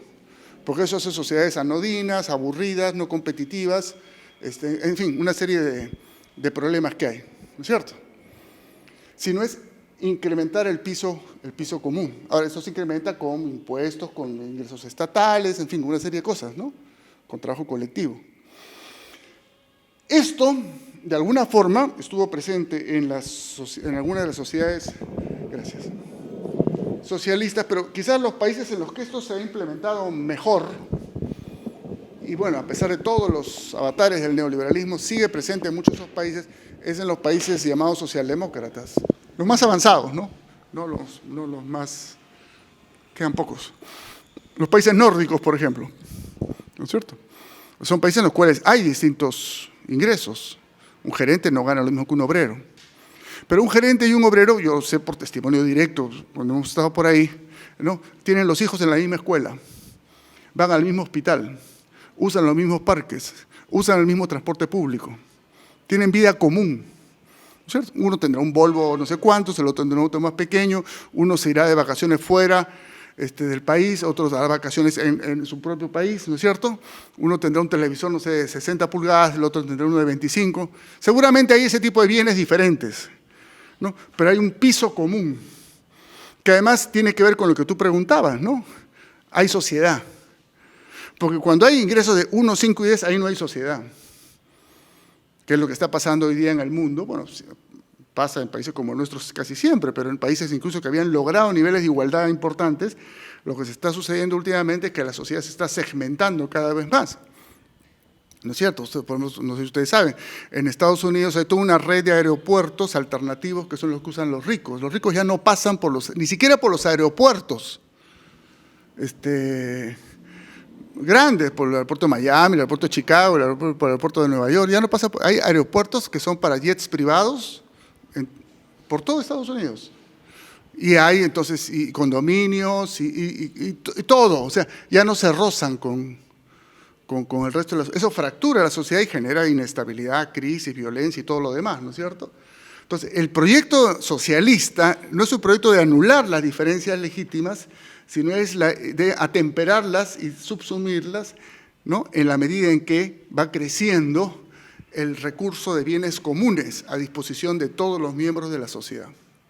Yo siempre me acuerdo de una frase de un amigo sueco, obrero, que me preguntaba, ¿y en Suecia hay colegios privados? Sí, me dice, son para los hijos de los ricos a los que les va mal en la escuela pública. Porque normalmente el rico manda a su hijo a la escuela pública, es lo lógico, es lo normal, es obvio que hay que mandar, pues son tremendas escuelas públicas, además con gimnasios, piscinas, laboratorios. O sea, hacer una escuela privada, eso implica una inversión, ¿no?, inalcanzable para un privado y por lo tanto tendría que cobrar pues unas pensiones inalcanzables, ¿no es cierto? El hospital público, otro amigo que ahora es uno de los directivos del Economist, Michael Reed, que estuvo acá en el Perú muchos años y tuvo un rol muy destacado como periodista denunciando los temas de la violencia, etc. El Economist es la revista liberal más importante del mundo, 5 millones de ejemplares. Y este amigo se ha vuelto más liberal, pero sigue siendo un tipo progresista. Su esposa es peruana y la esposa nos decía un día conversando, este es un socialista, nos dice, ¿por qué? Porque cuando se enferma, en vez de, ya con Thatcher comenzó a aparecer en Inglaterra alguna salud privada, pero Inglaterra ha tenido durante décadas la mejor salud pública del mundo. ¿Ya? Entonces ella decía de Michael, él se va al hospital público, hace su cola, no es como acá que te van cita para 6 meses, por supuesto, ¿no? Pues, obviamente tienes que hacer pues, un nivel de cola y cosas, ¿no? ¿Y cuál es su argumento? Y su argumento es que si gente como yo deja de ir al hospital público, se va a convertir en un hospital para pobres. Y nosotros no queremos que eso suceda. Y justamente el otro día en un periódico, en el New York Times, creo que apareció un artículo de un gran historiador británico que escribía desde ya un tipo de 80 años, en El País, perdón, porque él se especializaba en la historia de España, escribía desde un hospital público, porque lo habían internado por una dolencia, que compartía cuarto con un jubilado obrero, y recordaba las veces que había estado en la salud pública británica, y qué bien que eso todavía exista, ¿no? A pesar de Thatcher, todavía existen estas cosas, ¿no? Entonces, ese tipo de cosas son las que socializan la vida. No solamente los ingresos, la vida. Tenemos vida compartida, ¿no es cierto? Tenemos vida compartida. Compartimos los parques, compartimos el metro, compartimos los hospitales, compartimos las escuelas, las universidades, los conciertos, los museos. Y aparte hay diferencias, pues, sí, hay diferencias. Hay quien tiene una casa de 2 pisos, quien tiene una casa de 1, quien tiene un auto más grande que el otro, quien lo cambia todos los años, quien lo cambia cada 3, 4 años, o quien no tiene auto porque su opción es no tenerlo, ¿no? Entonces, esa idea de igualdad es una idea compleja de igualdad. Normalmente se habla de igualdad de oportunidades, igualdad de derechos, igualdad de recursos, igualdad de ingresos e igualdad de reconocimiento. Esas 5 dimensiones son las que hoy día se reconocen como las dimensiones que hay que tener en cuenta para una visión compleja de la igualdad. No solo de derechos, pues lo sabemos, ¿no? Que la ley diga que somos iguales, ¿no? Es un saludo a la bandera muchas veces. Ni siquiera de oportunidades solamente, que es otro truco que nos han metido últimamente, ¿no? O sea, tienen la oportunidad de, ¿no? Pues si no tienen los medios para eso, ¿y los medios qué es? Activos, ingresos y el reconocimiento. O sea, igualdad de reconocimiento, superar todas estas discriminaciones que hay entre nosotras y nosotros, ¿no? Esas ideas son las que hoy día se plantean. Hay un ejemplo que yo siempre pongo de qué cosa sería un reparto igualitario de bienes, y eso es un ejemplo que está tomado de por ahí está mencionado ese señor, un filósofo y jurista norteamericano, Donald Dworkin, que es uno de los campeones de la igualdad en Estados Unidos. Él no pone ese ejemplo, pero está inspirado en él, ¿no? Supongamos que nosotros fuésemos una orquesta, ¿no es cierto? Somos una orquesta de música y recibimos un fondo para implementar la orquesta. Recibimos $100,000 para implementar la orquesta. ¿Cuál sería el reparto más igualitario de esos $100,000 entre nosotros? Nosotras, porque hay varias compañeras también. Claro, de acuerdo al instrumento, claro, ¿no es cierto? O sea, lo más absurdo sería darle a cada uno $5,000, ¿no es cierto? porque el que toca el triangulito o el tambor no sabría qué hacer, bueno, gastaría $100 y el resto se lo embolsilla, y al que toca el piano no le alcanzaría probablemente. ¿No es cierto? Entonces, tenemos que repartirlo de tal manera que cada uno tenga el mejor instrumento equivalente al mejor del otro, ¿no es cierto? Porque, claro, hay violines de millones de dólares, ¿no? Entonces, de una calidad similar, y claro, a ti te va a tocar 500, al otro le va a tocar 3.000, al otro 20.000, al otro 50, al otro 100, pero cada uno al final va a tener el mejor instrumento disponible para ejercer su talento. Ese es un reparto igualitario, no igualitarista, ¿no? El igualitarismo sería darle a cada uno una cantidad equivalente, pero eso generaría una mala orquesta, ¿no? Una pésima. Habría gente que no tendría instrumentos, gente que tenía instrumentos de mala calidad, habría plata que se usaría para otras cosas, ¿no? Y punto. No, tenemos que entonces hacer una especie de subasta en la cual ya un violín de tal calidad equivalente a una trompeta de tal calidad y un piano, ya todo eso vamos calculando, ya, perfecto. Y este es el arreglo final. De $100.000 van a comprar estos 20 instrumentos. Y con esos 20 instrumentos hacemos una orquesta de calidad promedio, ¿no? Y nadie va a sentirse envidioso de a él le dieron $20.000 por su piano y a mí me han dado $100 para mi triangulito o para mi tambor. Esa crítica no tendría sentido, ¿no es cierto? Entonces, eso planteado para la sociedad, ¿ya? Planteado para la sociedad. Ahora, todo esto para terminar con esta... Entonces, eso es lo que le permite ejercer la libertad, pues, ¿no es cierto? Porque tiene las condiciones para ejercer tu libertad, para ejercer tu creatividad, ¿no? Tiene las condiciones, no es una declaración, eres libre, porque tienes derecho a votar, a elegir y ser elegido. El derecho a elegir y ser elegido, sí, todos tenemos ese derecho, ¿no es cierto? A ver, ejérzanlo pues. Elegir ya, sí, ser elegido, ¿no? Tienes que tener partido, tienes que tener inscribir, tienes que hacer campaña, tienes que gastar. Si no tienes $100.000, olvídate, ¿no es cierto? Ni lo intentes, ¿no? En realidad no tienes derecho a ser elegido en el Perú. No tienes derecho, salvo que, ¿no? Ojalá con esta reforma podamos democratizar un poco más el asunto, ¿no? Entonces, eso es la relación. Entonces, la idea es que la igualdad crea las condiciones para el ejercicio de las libertades, ¿ya? Cuando la libertad se entiende en un sentido individualista y sin control, no solo colapsa la igualdad, colapsa la libertad también, se suicida la libertad. Y es lo que estamos viendo hoy día en el mundo contemporáneo, ¿no? Es el suicidio de la libertad. O sea, este mundo neoliberal, es un mundo en el cual tenemos cada vez menos libertad. Ya la última ofensiva del capitalismo, la más nociva de todas, aquella con la que no soñaron ni los dictadores más ¿cómo decirlo? Pues más astutos, más terribles de la historia del siglo XX, es la colonización de la intimidad, el control de la intimidad de las personas, el control de la privacidad de las personas, ¿no? Y eso es la internet, eso son las redes, ¿no es cierto? ¿Qué cosa es eso? ¿Qué cosas son estos mecanismos ¿no? Google es peor que Hitler o que Stalin, sabe todo de ti, todo, ¿no es cierto? Y tú te lo das además, o sea, lo más gracioso es que es una abdicación de los individuos, ¿no? Los individuos están abdicando su intimidad, su privacidad, se entregan a las redes y las redes usan eso para manipular a los individuos. A ese nivel hemos llegado a decir que estamos en un mundo de libertades, es una ficción. En fin, eso es otro tema que podríamos hablar. Entonces, justamente la idea de sociedad es otra idea, ¿no es cierto? La idea de individuos libres, socialmente vinculados, ¿no? Sí, dos ideas finales, ¿no?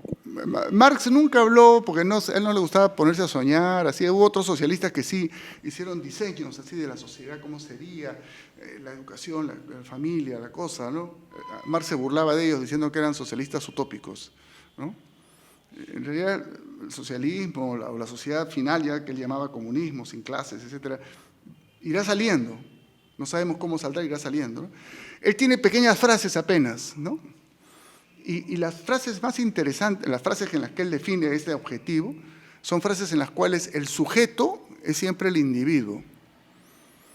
Es siempre el individuo. Él dice, individuos libremente asociados gestionando su productividad. Esa es la síntesis de su idea futuro.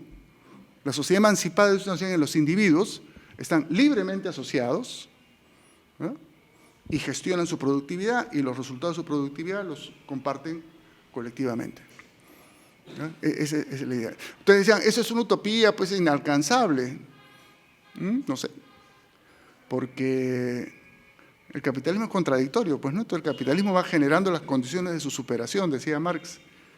Y una de las cosas que estamos viendo, así como esta cosa terrible de la colonización de la vida privada por las redes y todo eso, es que también en el mundo contemporáneo el propio capitalismo ha comenzado a generar espacios de producción que ya no pasan por el mercado y espacios de apropiación de bienes que ya no pasan por el mercado, espacios en los cuales la gente produce y pone lo que produce y la gente toma y consume lo que necesita. Eso existe. Eso es la Internet. Eso es Wikipedia. Bueno, sí, en algunas depende del filósofo, digamos, ¿no es cierto? Individuo es el individuo más aislado, más separado de los demás, y persona se suele a usar para decir el individuo con un rol social, con un papel en la estructura social, ¿ya? Pero en fin, ya cada corriente pero a lo que voy es a la otra idea, ¿no? O sea, esta aparente utopía de Marx y de los socialistas, de un mundo en el cual se produce por el gusto de producir y se comparte y se consume lo que se necesita sin comprarlo, eso ya existe hoy y lo usamos cotidianamente todas y todos nosotros. Se llama Wikipedia, se llama YouTube, se llama una serie de cosas, ¿no? Y ahora están desesperados porque quieren volverlo a sujetar al mercado y no saben cómo hacerlo. Y va a ser bien difícil que lo hagan.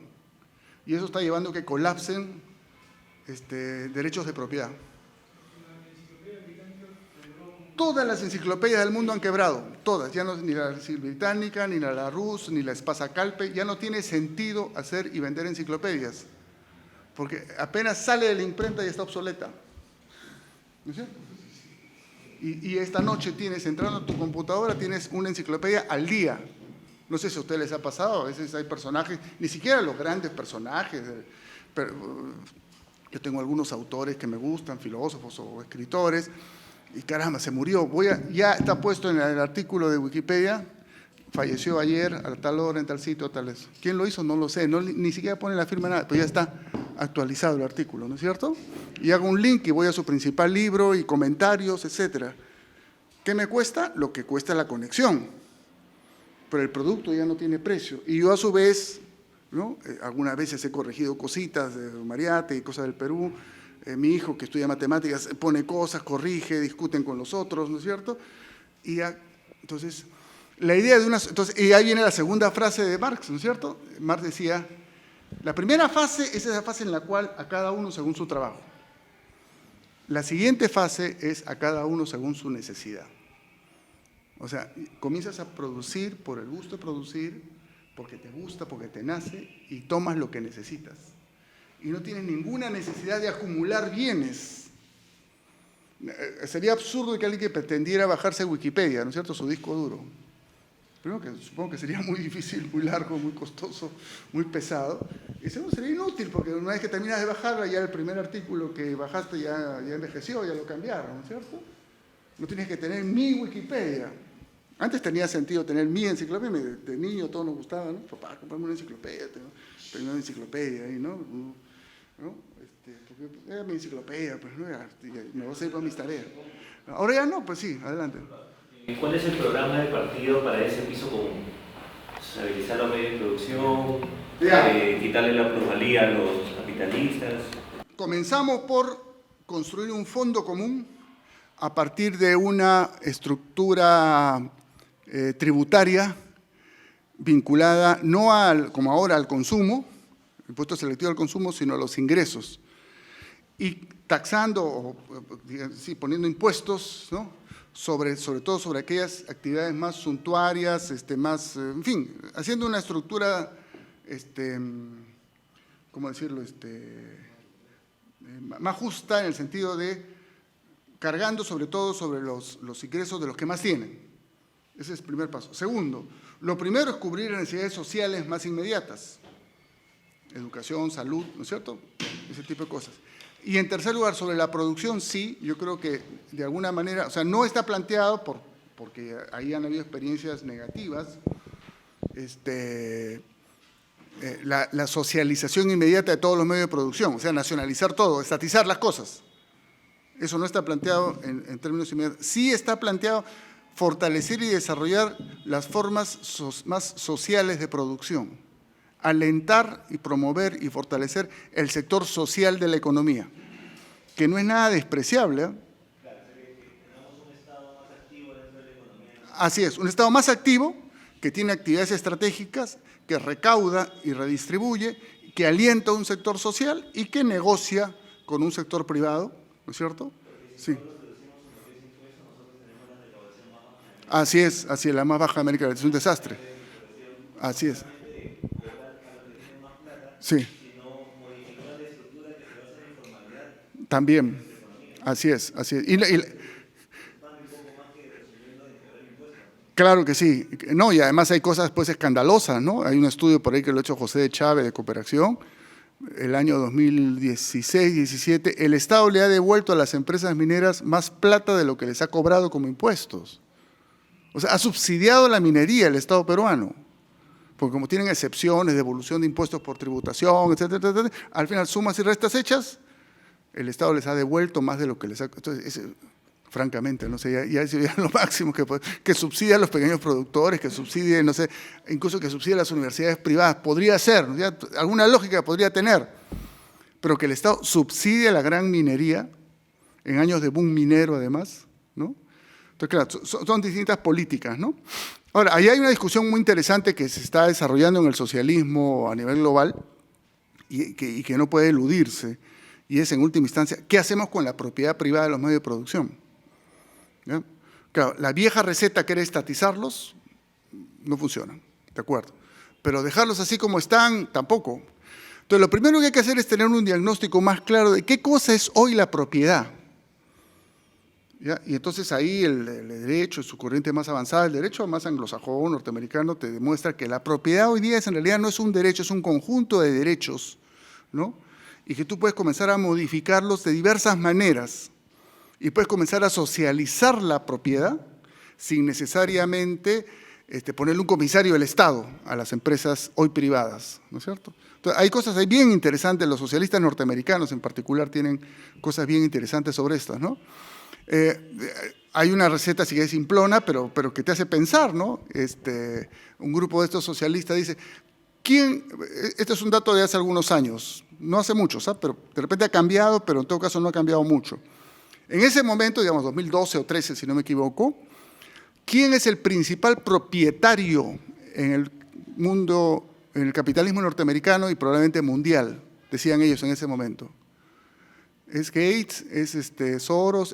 No. El principal propietario es el Fondo de Pensiones de los Trabajadores del Estado de California. Ese es el principal propietario en Estados Unidos, el Fondo de Pensiones de los Trabajadores de California. O sea, ese fondo, pues, el Estado de California es el quinto estado del mundo, o sea, si California se independizase de Estados Unidos, sería el quinto estado en el mundo. Entonces, los trabajadores de California tienen un fondo de pensiones, y ahí las empresas, el Estado no es como acá que elude ¿no? Se pagan realmente, y el fondo invierte eso en acciones de la bolsa, y compra acciones de General Motors, de Ford, de Microsoft, etcétera, ¿no es cierto?, de distintas empresas en función de garantizar que los trabajadores tengan sus pensiones, ¿no es cierto? Bueno, el Fondo de Pensiones de los Trabajadores de California es el principal propietario en el capitalismo norteamericano. ¿Qué potencial tiene eso, no es cierto? O sea, claro, eso está gestionado como un fondo capitalista, ¿no es cierto? Pero podría pensarse en una gestión diferente. ¿No es ya eso de alguna manera un nivel de socialización de la propiedad? Que no se ejerce, pero sí es una socialización, ¿no es cierto? O sea, ellos van a decidir en el directorio de no sé cuántas empresas, ¿no? Actualmente deciden exclusivamente en función de maximizar sus utilidades. No solo eso, perdón, porque ese fondo, por presión de los trabajadores y todo, tiene parámetros ambientales muy fuertes, por ejemplo. Entonces, empresa en la cual están, exigen que la empresa cumpla con parámetros, porque California es bastante sensible a los temas ambientales y, por supuesto, a los temas de género, ¿no es cierto? Entonces, en esos puntos ellos cumplen un rol dentro de la, pero podrían cumplir otros roles, ¿no? En relación con países del tercer mundo, en relación con trato a sus trabajadores, etcétera, ¿no? Entonces, las relaciones de propiedad ya no son pues las del siglo XIX, ¿no? Que hay el propietario, que normalmente a su vez es el gerente, la empresa y los trabajadores. Eso ya cambió. Hoy día en el capitalismo contemporáneo la propiedad se ha diluido, se ha diversificado, y lo que sí ha aparecido en el capitalismo contemporáneo, y ese es el principal obstáculo a remover, pues son parásitos, es estas tecnoburocracias, estas burocracias, los CEOs, los gerentes, que más cobran 10, 15, 20 millones de dólares de salario, ¿no es cierto? Y saquean a las empresas en realidad, y las paran, y son los responsables de todas estas fusiones, privatizaciones y todo lo demás, ¿no? O sea, el día que la sociedad tome nota del carácter parasitario de esta gente y encuentre un mecanismo de reemplazarlos, se podría dar un paso muy importante en socializar, en términos prácticos, la producción y la distribución. Son nuevas condiciones del capital. Como sobre eso hay discusión en los países más desarrollados, ¿no?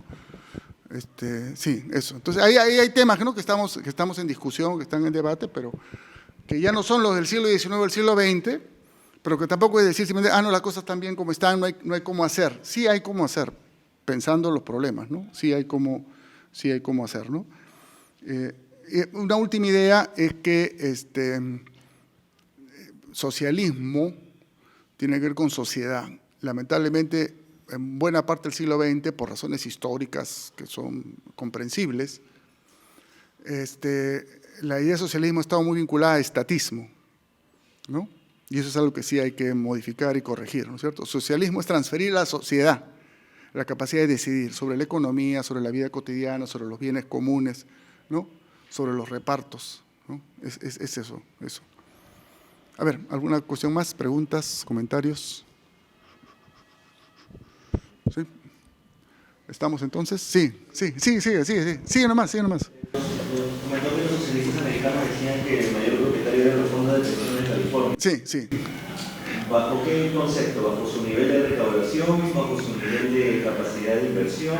Inversión, o sea… O porque por cierta capacidad de recaudación, de repente, si los chinos tienen un sistema de pensiones, los niveles de habitantes van a tener Podría ser, claro. Claro, digamos, es como acá las AFPs, ¿no es cierto? Las AFPs tienen una cartera enorme, las AFPs usan mi plata, bueno, ya yo me jubilé, pero de todos los que trabajan, y compran acciones, invierten, ¿no es cierto? Entonces, son propietarios, ¿no es cierto?, de no sé cuántas cosas, se quedan con una parte y te dejan un poquito para tu pensión. En los países donde no hay este sistema de AFPs y sigue habiendo un sistema público de pensiones, ¿no?, que está bien administrado además, ese fondo pues es recontramillonario, o sea, es dueño del 30% de Ford, el 25% de General Motors, el 15% de Lockheed, el 50% de IBM, el no sé cuánto, ¿no?, de las cadenas de hotel. ¿Por qué? Porque ahí han ido poniendo su plata, ¿no? Entonces, ese cambio es un cambio, o sea, ya no es la idea, o sea, la idea del capitalista privado, dueño, ¿no?, que es el único, eso ya no es. Ya, ¿no? Solo en países como el nuestro todavía hay empresas familiares, ¿no?, que se heredan, los Benavides, eso. En el resto del mundo ya se llama Ford, pero no hay ningún Ford ahí metido ya, ¿no es cierto? Eso ya dejó de ser de los Ford hace décadas, ¿no? Hace décadas. Y lo de Gates está él, y el día que salga él, vaya usted a ver cómo queda la estructura de propiedad de Microsoft, ¿no es cierto? Entonces, es otro capitalismo, es cierto, pero en algunas cosas te genera mejores condiciones para un proyecto de socialización de la riqueza. En otros, claro, es más complicado, ¿no? Hay cosas que es fácil decirlas, pero es más complicado hacerlas, ¿no es cierto? Esto es una pelea política, ¿no? Por supuesto, pero digamos, hay una ruta, pues. A lo que vemos es que hay una ruta, no es una ficción, un sueño, una fantasía, un disparate. Socializar no es un disparate, ¿no? La vida moderna está crecientemente socializada. El problema es que los resultados finales están recontra privatizados. Ese es el problema en el mundo moderno. Y esa es la contradicción que queremos resolver. Sí. A ver, tú y después el compañero, sí. Sí, quería hacer 3 preguntas, ¿no?, que a través de una cosa que has comentado. Bueno, mencionaste el tema de la democracia, que hay algunos que ya dicen de que se puede calificar como una clase, ¿no?, si no se apropia, sí usufructa, ¿no? Usufructa de producción. La primera pregunta era esto, un poco el tema de las clases sociales, un poco la política, porque es una noción que un poco se ha perdido, ¿no? La segunda pregunta era un poco las valoraciones de la democracia hoy. Creo que tenemos una situación particular de la democracia en el mundo. Y uno tercero es, bueno, al inicio habías comentado de que luego de la caída de la Unión Soviética, los socialismos realmente existentes, digamos, se había generado un clima, digamos, donde se decía que ya había la crítica marxista, la crítica socialista hacia capital, había sido, digamos, por lo menos desde algunas trincheras, puesto, digamos, como que ya había desaparecido, ¿no? Ya había provocado. Entonces, en ese sentido, hay pues, estas corrientes como las marxistas, ¿no? Que dicen de que ya no hay clases, ya no hay, digamos, las contradicciones que clásicamente se habían considerado, sino que más bien hablan de síntesis entre liberalismo y socialismo. Entonces, un poco en ese sentido, porque, digamos, pusiste el ejemplo de Podemos, y hay una corriente, ¿no? Esto de la CLO y Chanta, lo que mucho esto, ¿no?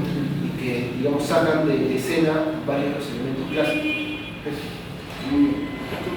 Sí, yo me quedé pensando un poco con el tema de la igualdad y la redistribución, mismo anárquica en la pizarra, y pensaba, ¿no? Porque si actualmente el capitalismo, una de sus características precisamente es la desigualdad en la redistribución, y luego en el socialismo se va a mantener esa desigualdad en la redistribución, porque seamos francos, ¿no? Va a haber una base, es cierto, pero al final vemos todavía una desigualdad en cuanto a la redistribución que a la larga me parece que igual crearía un conformismo de cierta forma en ciertos sectores que van a tener menos poder adquisitivo, que van a poder, digamos, no van a poder hacer lo mismo que las personas que sí ganan mucho dinero por tal vez su capacidad técnica o su capacidad, o por su trabajo, ¿verdad? Pero también pensaba, pero todos los trabajos son necesarios, ¿no? Claro que sí.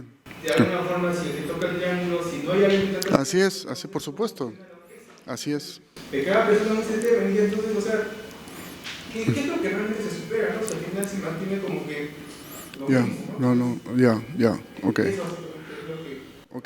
Ok. A ver. No, sí, o sea que el capitalismo genera divisiones profundas y sistemáticas en la sociedad, y a estas divisiones sistemáticas, no accidentales, sino sistemáticas, las llamamos clases, creo que es difícil de poner en cuestión, o sea, además hay una cita de este ultramillonario, el segundo o tercero, Buffett, ¿no? Warren Buffett, que es el que ha hecho plata especulando, ¿no? Warren Buffett. Y Warren Buffett hace algunos años dijo, miren, la verdad que acá en los últimos años ha habido una guerra de clases y la hemos ganado nosotros. ¿No es cierto? Sí, así, eso es clarísimo su testimonio. O sea, había una guerra de clases, no lucha de clases, ¿eh? Que acá lucha de clases suena a senderismo, ¿no? Buffett dice, acá hay una guerra de clases en el mundo, o sea, el mundo post-neoliberal, el mundo que comienza en los 80. Es un mundo en el cual se desataron, cayó la Unión Soviética y aprovecharon para traerse abajo todo lo que habían tenido que aceptar para impedir que el socialismo se expandiera, porque ese fue una especie de dominó, ¿no es cierto? O sea, después de la Revolución Rusa y sobre todo después de la Segunda Guerra Mundial, que se consolidan estados socialistas con una serie de defectos, fallas seguramente, pero que son una alternativa, en el mundo occidental, Europa Occidental y Norteamérica, para impedir que eso se expanda, tienen que aceptar una serie de reformas, ¿no es cierto? Y se crean los estados de bienestar, o sea, los estados capitalistas con derechos sociales, económicos. Eso no fue gratuito, no fue la buena voluntad de los partidos burgueses en Alemania, Francia, Inglaterra o Estados Unidos. Era la forma de tratar de vacunar a sus sociedades contra la expansión de este peligro comunista, digamos, ¿no? Una vez que desaparece ese peligro, entonces también comienzan a desaparecer los proyectos, las concesiones que habían hecho, ¿no? Los derechos, los derechos sociales, sindicales, laborales, redistribución, todas esas cosas, ¿no? Eso es Thatcher, es Reagan, ¿no? Los gobiernos de derecha en los países desarrollados. Entonces sí, hay esa división de la sociedad.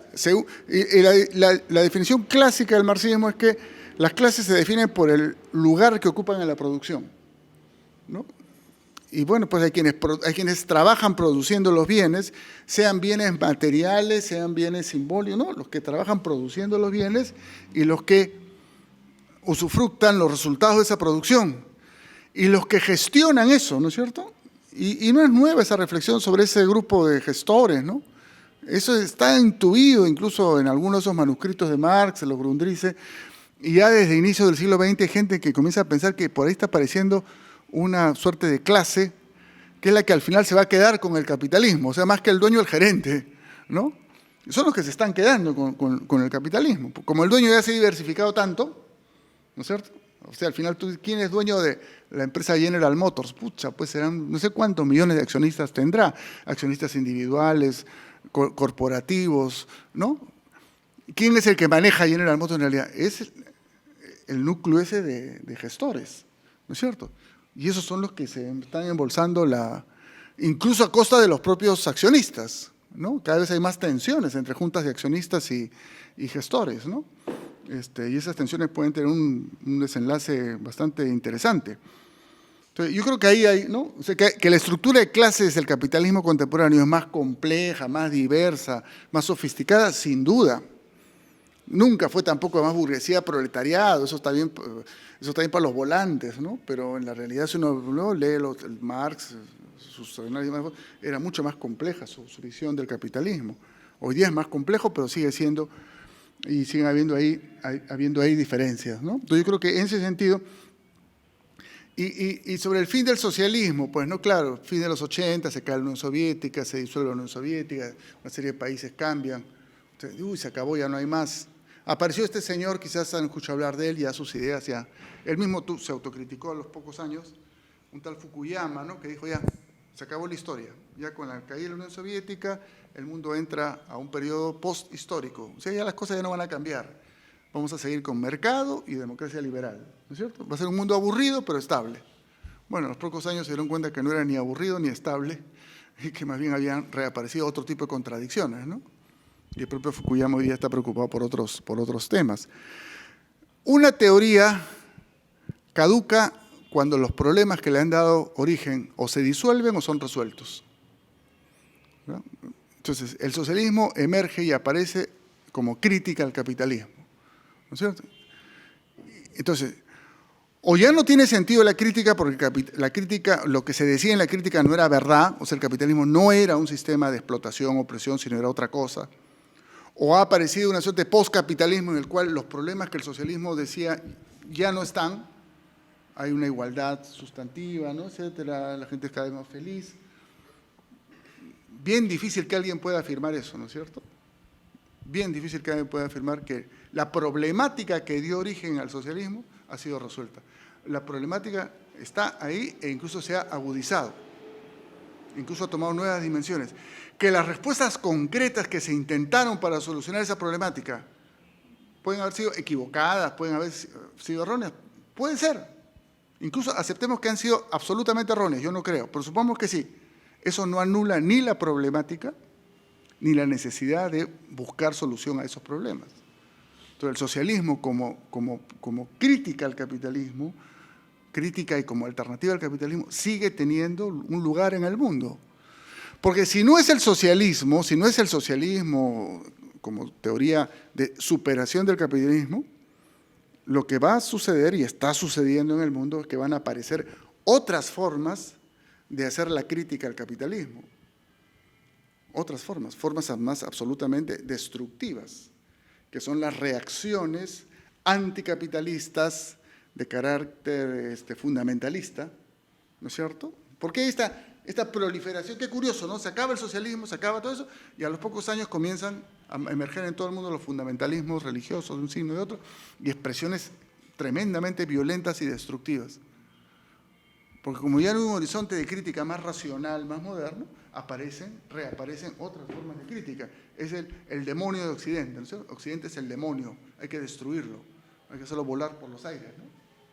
Entonces, la respuesta al fin de la historia fueron las Torres Gemelas, ¿no? O sea, no hay fin de la historia. O sea, el problema es que si no hay alternativas racionales, modernas, emancipadoras, van a aparecer y van a crecer alternativas de corte violentista, destructivo o reaccionarias, ¿no? Estos Trump, Bolsonaro, etcétera, ¿no? Sí. Fue en Afganistán, los talibanes. Claro. Ahí donde la Unión Soviética intentó entrar y Estados Unidos apoyó a estos señores, así es. Señores y ahí vinieron de las Torres Gemelas. Así es, así es. Sí, pues, ellos mismos generan sus propios demonios. Así es, generan sus propios demonios, así es. Por oponerse al socialismo generan un demonio peor que les ha causado más problemas de los que tenían antes, ¿no? Entonces, ahí está el asunto, ¿no? O sea, no hay ese fin. Y claro, y también hay que, no hemos hablado mucho, y no sé, que no hemos tenido tiempo para eso, pero la democracia liberal, ¿no es cierto? Esta democracia de individuos ciudadanos, ¿no? Que operan a través de representantes, que ha ido de la mano con el capitalismo, la democracia liberal, ¿no es cierto? ¿En qué situación está hoy en el mundo? ¿No? Y la verdad que está en una crisis muy profunda. Está en una crisis muy profunda, ¿no? Y yo creo que es difícil imaginar que va a poder salir de esta crisis. Probablemente va a estar languideciendo ahí décadas, ¿no? Pero yo no creo que ninguna sociedad se vuelva a enamorar del parlamentarismo, de la democracia liberal, de las elecciones, del régimen de partidos. Convivirá con eso, tratará de usarlo de la mejor manera, porque es todo ese sistema que viene exactamente igual, tal cual desde el siglo XVIII, es cada vez más disfuncional al mundo contemporáneo. Hay que repensar la democracia en otros términos, ¿no? O sea, yo no lo digo mucho porque tenemos compañeros parlamentarios en MNP y lo hacen bien, además creo yo, ¿no? Pero el parlamentarismo, el Parlamento es una institución del siglo XVII, el Parlamento británico, ¿no es cierto? Entonces, piénsalo bien, esta idea de 100 personas a las que tú eligen para que hablen de cualquier cosa y para que den leyes sobre cualquier cosa, realmente tiene sentido en un mundo tan especializado, tan sofisticado. Hoy día puede ser presidente de la Comisión de Energía, mañana es presidente de la Comisión de Salud, la comisión de, ¿no? Se reparten las comisiones por cuotas y esa comisión va a tener que hacer la ley de tal o cual tema. Eso es absolutamente obsoleto, eso, por más que haya personas de mucha calidad, por más que, imagínense un parlamento de excepcional calidad de sus integrantes, el sistema ya no da. En un mundo informatizado, ¿no? Especializado, con sistemas de comunicación en tiempo real, ¿no? Todo ese tejido, el parlamentarismo como sistema, yo lo veo cada vez más obsoleto, ¿no? Sí. No sé, o sea, no tenemos, pero no lo hemos pensado suficientemente, ¿no? Sí. Claro, pues una cosa era la asamblea de la ciudad griega, que tenía 20.000 habitantes. Claro. No, claro, tiene que haber participación, sí, pero tiene que ser a través de representantes que van a operar y hablar sobre cualquier tema. Hoy día la sesión es sobre, la agenda de hoy es sobre agricultura ecológica, derechos de la mujer y después el presupuesto de defensa, ¿no? Y van a discutir, votar y 1, 2, 3. ¿Qué seriedad tiene eso? ¿Qué seriedad tiene eso? Claro, entonces, así es. Entonces, mecanismos que hagan que los actores directos tengan una participación mayor, mecanismos de consulta informática más amplios, ¿no? ¿Qué sé yo? Ese parlamentarismo es consecuencia de los estados grandes. Claro. Claro, podría ser descentralizar más, claro, un montón de cosas, descentralizarlas más, dejar en un espacio central muy pocas cosas y ahí combinar la representación política con la representación especializada, no sé. O sea, a lo que yo voy es a que esto que tenemos hoy, me parece que es bien difícil que pueda volver a ser útil para un Estado moderno. ¿En ese sentido puede ser prevención? Yo creo que no, porque están estos grandes lineamientos por donde lo socialismo y la sociedad política. Ya. De que el Estado intervenga un poco más. Claro. Más allá del tema concreto, sí.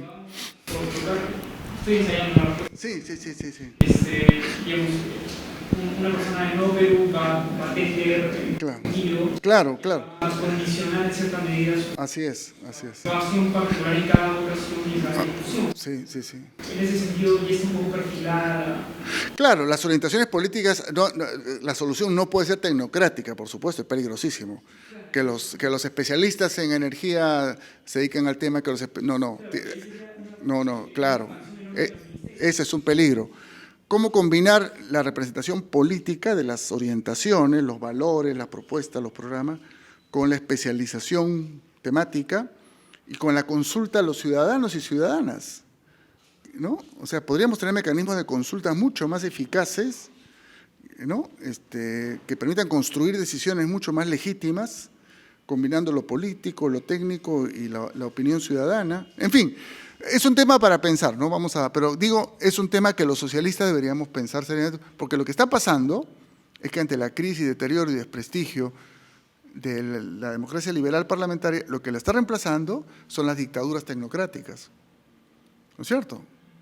O sea, aquí en el Perú, por ejemplo, ya todo el ámbito de la economía ya no pasa por ninguna instancia democrática.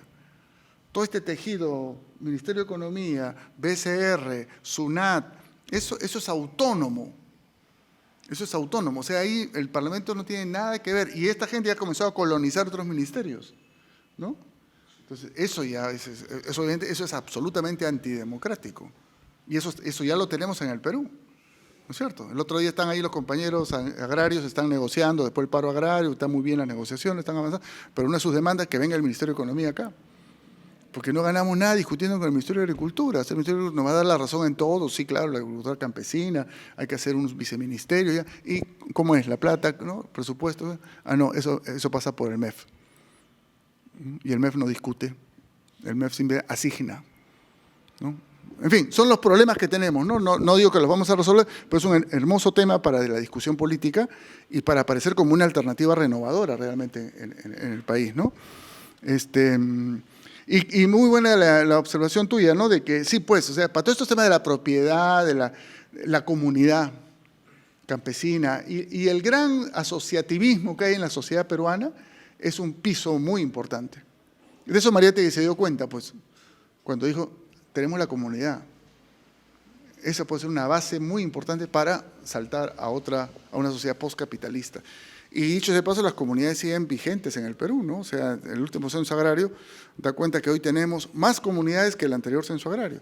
Que la comunidad no es esta cosa idílica en la que todos hacen todo, es cierto, pero que es una estructura de representación, de gestión de bienes comunes y a la vez de economías familiares, es indudable. Y podría ser un excelente punto de partida para ir paulatinamente socializando distintos aspectos de la vida, ¿no? Bueno, hasta aquí podemos llegar por hoy. Tienen estas hojitas como una serie de citas, textos. Va a continuar el ciclo. Yo estoy a disposición para cualquier consulta. Acá Lucho tiene mi correo, teléfono, todas esas cosas. Me encantaría poder recibir y comentar, si ustedes quieren, alguno de estos temas, ¿no? Y en fin, los aliento a seguir adelante con estas conversaciones y a plasmar luego en un compromiso militante esta necesidad de transformar el país. Muy bien.